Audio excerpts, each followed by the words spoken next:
Hello students, இந்த ஷார்ட்ஸில் இங்கே நமக்கு வந்து ஒரு செல் ரியாக்ஷன் வந்து கொடுத்துருக்குறாங்க. அந்த செல் ரியாக்ஷனுக்கான நென்ஸ்ட் ஈக்குவேஷன் எழுதி நம்ம வந்து இஎம்எஃப் வந்து நம்ம வந்து கண்டுபிடிக்க போகிறோம். ஓகேவா? ஸோ அப்போ நமக்கு வந்து நென்ஸ்ட் ஈக்குவேஷன் நம்ம என்ன எழுதுவாங்க? E cell which is equal to E not cell minus 2.303 RT divided by NF னு வரும். அதை சிம்பிளா நம்ம எப்படி எழுதிக்கலாம்? 0.0591 divided by N. Nன்றது number of electron transfer இல்லையா?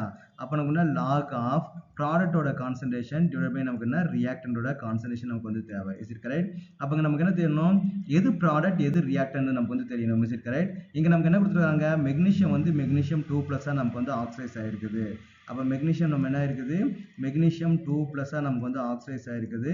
ப்ளஸ் 2 எலக்ட்ரான் நமக்கு வந்து ரிலீஸ் பண்ணியிருக்கோம். Is it correct? Next copper என்ன பண்ணியிருக்காங்க? காப்பர் 2+ 2 எலக்ட்ரான்ஸ் வந்து எடுத்துக்கிட்டு நமக்கு என்ன இது வந்து காப்பரா வந்து நமக்கு வந்து மாறி இருக்குது. ஓகே, அப்போ what is the overall reaction? Magnesium plus copper 2+ which gives வந்து பார்த்தீங்கன்னா மெக்னீசியம் 2+ ப்ளஸ் நமக்கு வந்து காப்பர் வந்து இருக்குது. இப்போ நமக்கு வந்து ப்ராடக்ட் சைடு நமக்கு இருக்குது மெக்னீசியம் 2+ அயன் வந்து இருக்குது. ரியாக்டன்ட் சைடு காப்பர் 2+ வந்து இருக்குது. அப்போ ப்ராடக்ட் இருக்கிற இடத்துல மெக்னீசியம் 2+ கான்சன்ட்ரேஷன் போடணும். ரியாக்டன்ட் இருக்கிற இடத்துல காப்பர் 2+ஓட கான்சன்ட்ரேஷன் நம்ம போடணும். அப்போ what is the E cell? அப்போ E cell which is equal to இந்த காப்பர் அண்ட் மெக்னீசியத்துக்கு நமக்கு வந்து இ நாட் செல் என்ன வரும்னு பார்த்தீங்கன்னா E right minus E left. Is it correct? இங்க நமக்கு எது ரெடியூஸ் ஆயிருக்குது? காப்பர் தான் ரெடியூஸ் ஆயிருக்குது. அப்ப 0.34 மைனஸ் மெக்னீசியத்தோட ரிடக்ஷன் பொட்டன்ஷியல் நமக்கு என்ன வரும்? -2.37 வந்து நமக்கு வந்து வருது. கரெக்ட்? மைனஸ் ஆஃப் மைனஸ் வந்து இருக்குது. அப்போ வந்து E நாட் செல் இது நமக்கு வந்து E நாட் செல்லோட வேல்யூ. அப்போ மைனஸ் 0.0591 டிவைட் பை இங்க எத்தனை எலக்ட்ரான் ட்ரான்ஸ்ஃபர் ஆயிருக்குது? 2 எலக்ட்ரான் நமக்கு வந்து ட்ரான்ஸ்ஃபர் ஆயிருக்குது. பிளஸ் நம்ம என்ன பண்ணோம்? log ஆஃப் ப்ராடக்ட் கான்சன்ட்ரேஷன் நமக்கு என்ன கொடுத்துருக்காங்க? ப்ராடக்ட் சைடு மெக்னீசியம் வந்து இருக்குது.